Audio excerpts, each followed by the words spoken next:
ಎಲ್ಲರಿಗೂ ನಮಸ್ಕಾರ ಸ್ನೇಹಿತರೆ. Welcome back to my YouTube channel. So ಎಲ್ಲರೂ ಹೆಂಗದೀರಿ? ನಾನಂತೂ ಚೆನ್ನಾಗಿದ್ದೀನಿ. ಸೊ ಇವತ್ತಿನ ಒಂದು ಲಾಗ್ ಏನಂತಂದರೆ, ಇವತ್ತಿನ ಒಂದು ವಿಡಿಯೋ ನನ್ನ ಒಂದು ಹಾಸ್ಟೆಲ್ ಜರ್ನಿ ಯಾವ ಥರ ಇತ್ತು, ಮತ್ತು ನನ್ನ ಸ್ಕೂಲ್ ಜರ್ನಿ ಯಾವ ಥರ ಇತ್ತು, ನನ್ನ ಹೈಸ್ಕೂಲ್ ಜರ್ನಿ ಯಾವ ಥರ ಇತ್ತು, ಮತ್ತು ನನ್ನ ಒಂದು ಕಾಲೇಜ್ ಜರ್ನಿ ಯಾವ ಥರ ಇತ್ತು ಅಂತ ನಾನು ಹೇಳ್ತೇನೆ. ಯಾಕಂತಂದರೆ ಇದು ಒಂದು ಹೇಳಬೇಕು ಅಂತ ಅನ್ನಿಸ್ತಾ ಇದೆ. ಯಾಕಂದರೆ ಹಾಸ್ಟೆಲ್ ಜರ್ನಿ ತುಂಬ ಕಷ್ಟಕರವಾಗಿರುತ್ತೆ, ಅದು ಅನುಭವಿಸಿದವ್ರಿಗೆ ಗೊತ್ತಿರುತ್ತೆ. ಸೊ ಅದಕ್ಕೋಸ್ಕರ ಈ ವಿಡಿಯೋನ ನಿಮಗೂ ಶೇರ್ ಮಾಡ್ತಾ ಇದ್ದೇನೆ. ಏನಪ್ಪ ಅಂದರೆ, ನಾನು ಫಸ್ಟು 3rd ಸ್ಟ್ಯಾಂಡರ್ಡ್ವರೆಗೂ ನಾನು ನಮ್ಮೂರಲ್ಲೇ ಮಹಾರಾಷ್ಟ್ರದಲ್ಲೇ ಬಬ್ಲಾದಿ ಅಂತ ಹೇಳಿಬಿಟ್ಟು ಅಲ್ಲೇ ನಾನು ಕಲ್ತಿದ್ದೇನೆ. ಸೊ ಅದು ನಮ್ಮೂರಲ್ಲಿ ಅಷ್ಟು ಫೆಸಿಲಿಟೀಸ್ ಇಲ್ಲ ಅಂದ್ರೂ ಕೂಡ ಒಂದು ಒಳ್ಳೆ ಮಾರ್ಕ್ಸ್ ತೆಗಿತಾ ಇದ್ದೆ ನಾನು. ಒಂದು ಸ್ವಲ್ಪ ಟ್ಯಾಲೆಂಟ್ ಇದ್ದೆ ಅನ್ನೋಕ್ಕೋಸ್ಕರ ಆಮೇಲೆ 4th 5th ಮುರಾರ್ಜಿ ಒಂದು ಕೋಚಿಂಗ್ ತಗೋಬೇಕು ಅನ್ನೋ ಇದಕ್ಕೋಸ್ಕರ ನಮ್ಮ ತಂದೆಯವರು ಏನು ಮಾಡಿದರು, ನನಗೆ ಬೇರೆ ಕಡೆ ನನಗೆ ಇಂಗ್ಲೀಷ್ ಮೀಡಿಯಮ್ ಸ್ಕೂಲ್ಗೆ ಹಾಕಿದರು. ಸೊ ಆವಾಗ ನನಗೆ ಏನೂ ಬರ್ತಾನೇ ಇರಲಿಲ್ಲ. ಆದರೂ ಹೆಂಗೋ ಎಲ್ಲನೂ ಮಾಡ್ಕೊಂಬಿಟ್ಟೆ. ಕೆಟ್ಟ ಪರಿಸ್ಥಿತಿ ಇರೋದ್ರಿಂದ ಎಲ್ಲ ಪರಿಸ್ಥಿತಿನೂ ಒಂದೇ ಥರ ಇರಲ್ಲ, ಎಲ್ಲ ಟೈಮ್ ಒಳಗೂ ಕೆಟ್ಟ ಪರಿಸ್ಥಿತಿನೂ ಬರ್ತಾ ಇರ್ತವೆ ಜೀವನದಲ್ಲಿ. ಸೊ ಅದಕ್ಕೋಸ್ಕರ ನಾನು ಕಷ್ಟಪಟ್ಟಿದ್ದೀನಿ. ನನಗಿಂತ ನಮ್ಮ ತಂದೆ ತಾಯಿ ಕಷ್ಟಪಟ್ಟಿದ್ದಾರೆ. ಯಾಕಂತಂದರೆ ನಮಗೋಸ್ಕರನೇ ಅವ್ರು ಏನೆಲ್ಲ ಮಾಡಿರ್ತಾರೆ. ಒಂದು ಹೆಣ್ಣು ಬೇರೆ ಮನೆಗೆ ಹೋಗ್ತಾಳೆ ಅಂತ ಅಂದ್ರೂ ಕೂಡ ಎಷ್ಟೊಂದು ಅವರು ಕಲಿಸ್ತಾರೆ, ಎಷ್ಟೊಂದು ನಮಗೋಸ್ಕರ ಖರ್ಚು ಮಾಡ್ತಾರೆ. ಅದೆಲ್ಲ ಅವ್ರು ಮಾಡೋ ಅವಶ್ಯಕತೆನೇ ಇಲ್ಲ ಅಂತ ಅನಿಸುತ್ತೆ ಒಂದೊಂದು ಸಲ. ಯಾಕಂದರೆ ನಾವು ಕೊಟ್ಟ ಮನೆಗೆ ಹೋಗುವವರು ಆದರೂ ನಮಗೋಸ್ಕರ ಮಾಡ್ತಾರೆ ಅಂದರೆ ನಮ್ಮ ಮೇಲಿರೋ ಅವರಿಗೆ ಅವರ ಪ್ರೀತಿ ಮತ್ತು ಅವ್ರಿಗೆ ಎಷ್ಟು ನಮ್ಮ ಮೇಲಿರೋ ಗೌರವ, ಎಷ್ಟು ನಂಬಿಕೆ ಅಲ್ವಾ. ಸೊ ಅದಕ್ಕೋಸ್ಕರ ಏನು ಮಾಡಬೇಕು ಅಂದರೆ, ಟೈಮ್ ಇದ್ದಾಗಲೇ ಎಲ್ಲನೂ ಕಲಿಬೇಕು ಅಂತ ಹೇಳ್ತೇನೆ. ಹೆಂಗಂದ್ರೆ ನಾನು 4th 5th ಏನೋ ಕಲಿತೆ. ಬಟ್ 5th ನನಗೆ ಅಂದರೆ ಮಂತ್ಲಿ ಪೇರೆಂಟ್ಸ್ ಮೀಟಿಂಗ್ ಅಂತ ಇರುತ್ತೆ ಹಾಸ್ಟೆಲ್ನಲ್ಲಿ. ಸೊ ಮಂತ್ಲಿ ಒಂದು ಸತಿ ಮಾತ್ರ ನಾವು ತಂದೆ ತಾಯಿ ನೋಡೋ ಒಂದು ಅವಕಾಶ ಇರ್ತಿತ್ತು. ಸೊ ಆವಾಗ ಅವತ್ತಿನ ದಿನ ಒಂದು ನನಗೆ ಖುಷಿಯ ದಿನ ಆಗಿರ್ತಿತ್ತು. ಯಾಕಂದರೆ ಅವ್ರು ಬರ್ತಾರೆ, ನನಗೆ ತಿನ್ನಕ್ಕೆ ಕೊಡ್ತಾರೆ, ಆಮೇಲೆ ದುಡ್ಡು ಕೊಡ್ತಾರೆ ಅನ್ನೋದು ಆಸೆ. ಸಣ್ಣ ಮಕ್ಕಳಿಗೆ ಅದೇ ಆಸೆ ಇರುತ್ತಲ್ವ. ಆಮೇಲೆ ಅವರು ನೋಡುವ ಒಂದು ಖುಷಿ ಈ ಥರ ಎಲ್ಲ ಇರುತ್ತೆ. ಆವಾಗ ಅಂದರೆ ಹಾಸ್ಟೆಲ್ದಲ್ಲಿರುವವರು ನಮ್ಮನ್ನು ಕರ್ಕೊಂಡು ಹೋಗ್ತಾರೇನೋ ಅನ್ನೋದು ಇರುತ್ತೆ. ಇವಕ್ಕೆಲ್ಲಕ್ಕಿಂತ ಹೆಚ್ಚಿಗಾಗಿ ನಮ್ಮನ್ನು ಅವ್ರು ಕರ್ಕೊಂಡು ಹೋಗ್ತಾರೇನೋ ಅನ್ನೋ ಒಂದು ಖುಷಿ ಇರುತ್ತೆ. ಬಟ್ ಅವ್ರಿಗೆ ನಾವು ಕಲಿಬೇಕನ್ನೋ ಒಂದು ಖುಷಿ ಇರೋದರಿಂದ ಅವರು ಬಂದು ನಮಗೋಸ್ಕರ ಏನು ಬೇಕೆಲ್ಲವನ್ನು ಕೊಡಿಸಿ ಹೋಗ್ತಾಯಿದ್ರು. ಬಟ್ ಆ ಪರಿಸ್ಥಿತಿಯಲ್ಲಿ ನಾನು ಪ್ರತಿ ತಿಂಗಳೂ ಬರುವಾಗ ನಮ್ಮ ಅಪ್ಪಾಜಿ ಮತ್ತು ನಮ್ಮವರು ಯಾರಾದರೂ ಒಂದೊಂದು ಸಲ ಒಬ್ಬರು ಬರ್ತಿದ್ರು, ಒಂದೊಂದು ಸಲ ಇಬ್ಬರು ಬರ್ತಿದ್ರು. ಸೊ ಬಂದಾಗ ನನ್ನ ಹತ್ರ ಇರೋದು ಅಂದರೆ ಹೊಸ ಡ್ರೆಸ್ ಅಂತ ಹೇಳಿಬಿಟ್ಟು ಒಂದೇ ಸೆಟ್ ಇರ್ತಾಯಿತ್ತು. ಅದು ಒಂದೇ ಅದನ್ನು ಒಂದೇ ವಿಯರ್ ಮಾಡ್ತಿದ್ದೆ. ನನಗೆ ಇವಾಗಲೂ ನೆನಪಿದೆ. ಚೂಡಿದಾರದು ಅಂದರೆ yellow colour top, pink colour pant, veil pink colour, ಅದು ನನಗೆ ಇನ್ನೂ ಇದೆ, ಅದು ನೆನಪಲ್ಲಿ. ಸೊ ಅಷ್ಟೊಂದೆಲ್ಲ ಕಷ್ಟಪಟ್ಕೊಂಡು ಎಲ್ಲನೂ ಹೆಂಗೋ ಸ್ಟಡಿ ಮಾಡಿ ಮಾಡಿ ಪಾಸ್ ಆಗಿಬಿಟ್ಟೆ. ನಾನು ಮುರಾರ್ಜಿ ಪಾಸ್ ಆದೆ.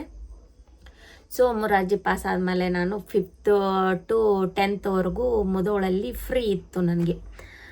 ಅವಾಗ ನಮ್ಮ ತಂದೆಗೆ ಆಗಿರೋ ಖುಷಿ ನೋಡಿದ್ರೆ ಯಪ್ಪ ಹೇಳಬಾರ್ದು, ತುಂಬ ಖುಷಿ ಆಗಿತ್ತು.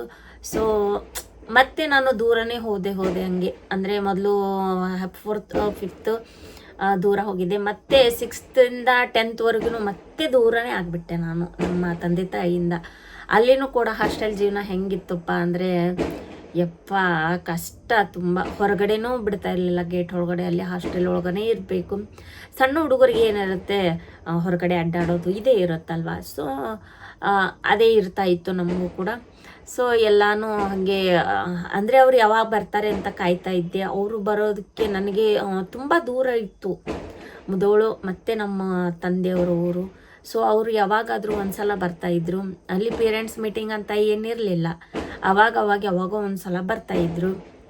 ಸೊ ನನಗೆ ಬೇಜಾರಾಗ್ತಿತ್ತು, ನನಗೆ ಅಲ್ಲಿ ಇರೋಕ್ಕೆ ಇಷ್ಟನೇ ಇರಲಿಲ್ಲ.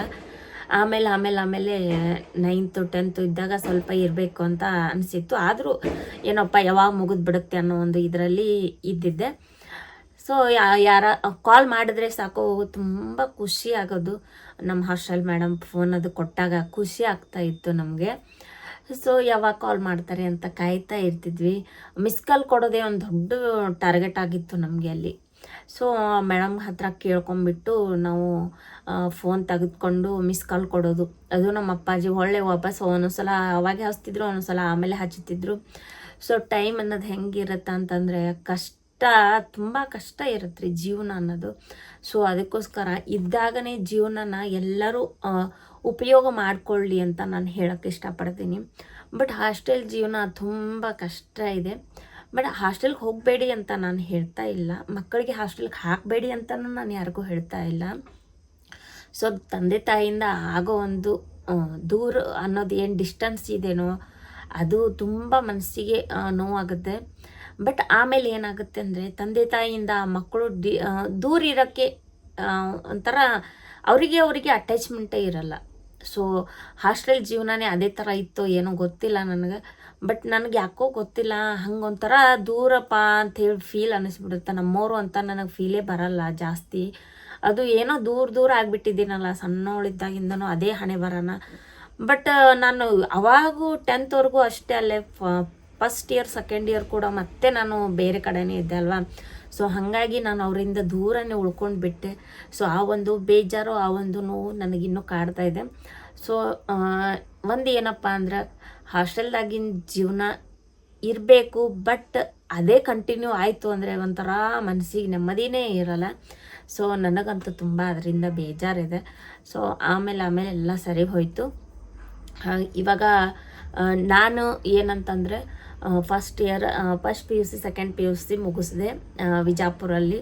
ಸೊ ಸೈನ್ಸ್ ಮಾಡಿದ್ದೆ. ಆವಾಗ ಫಸ್ಟ್ ಬಂದಿತ್ತು ಸೈನ್ಸ್ ಅನ್ನೋದು. ಸೈನ್ಸ್ ಅನ್ನೋದು ಇತ್ತು, ಫಸ್ಟ್ ಬಂದಿತ್ತಲ್ಲ ಸಾರಿ. ಬಟ್ ಟೆಕ್ಸ್ಟ್ ಬುಕ್ ಚೇಂಜ್ ಆಗಿತ್ತು. ಸೊ ನನಗೆ ಏನೂ ಬರ್ತಾನೆ ಇರಲಿಲ್ಲ ಅಂದಾಗ ಏನು ಗೊತ್ತಾಗಬೇಕು ನನಗೆ ಇಂಗ್ಲೀಷು. ಸೊ ಅದಕ್ಕೋಸ್ಕರ ನಾನು ಬೇಡ ಅಂದ್ರೂ ಕೂಡ ಅಡ್ಮಿಷನ್ ಮಾಡಿದ ಮೇಲೆ ಬೇಡ ಅಂದರೆ ಏನೂ ಯೂಸ್ ಇಲ್ಲ. ಸೊ ಅದಕ್ಕೋಸ್ಕರ ಅದನ್ನೇ ಮಾಡಿದಾದಮೇಲೆ ಹಾಗೆ ಹೆಂಗೋ ಪಾಸ್ ಆದೆ, ಮುಗೀತು. ಆಮೇಲೆ BSc ನರ್ಸಿಂಗ್ ಹಚ್ಚಿದೆ. ಆಮೇಲೆ MSc ನರ್ಸಿಂಗ್ ಮಾಡಿಕೊಂಡೆ ಇವಾಗ. ಸೊ ರೀಸೆಂಟ್ಲಿ ನಾನು ಜಾಬ್ಗೋಸ್ಕರ ಮೊದಲು ನಾನು ಹೋಗ್ತಾ ಇದ್ದೆ. ಇವಾಗ ನನಗೆ ಫ್ಯಾಮ್ಲಿಯಲ್ಲಿ ಸ್ವಲ್ಪ ಪ್ರಾಬ್ಲಮ್ಸ್ ಇರೋದ್ರಿಂದ ನಾನು ಯಾವುದೇ ಜಾಬ್ಗೆ ಹೋಗ್ತಾ ಇಲ್ಲ, ಮನೆಯಲ್ಲೇ ಇದ್ದೇನೆ. ಸೊ ಅದಕ್ಕೋಸ್ಕರ ನಿಮ್ಮ ಎಲ್ಲರ ಸಪೋರ್ಟ್ ನನಗೆ ಬೇಕು. ಸೊ ದಯವಿಟ್ಟು ನನ್ನ ಒಂದು ಚಾನಲ್ಗೆ ಸಪೋರ್ಟ್ ಮಾಡಿ ಅಂತ ಕೇಳ್ಕೊತೇನೆ. ಮತ್ತು ನಾನು ನಿಮಗೆ ನನ್ನ ಲೈಫ್ ಸ್ಟೋರಿ ಬಗ್ಗೆ ಮತ್ತೆ ನಾನು ಬೇರೆ ವಿಡಿಯೋಗಳ ಮುಖಾಂತರ ನಿಮಗೆ ತಿಳಿಸ್ಕೊಡ್ತೇನೆ.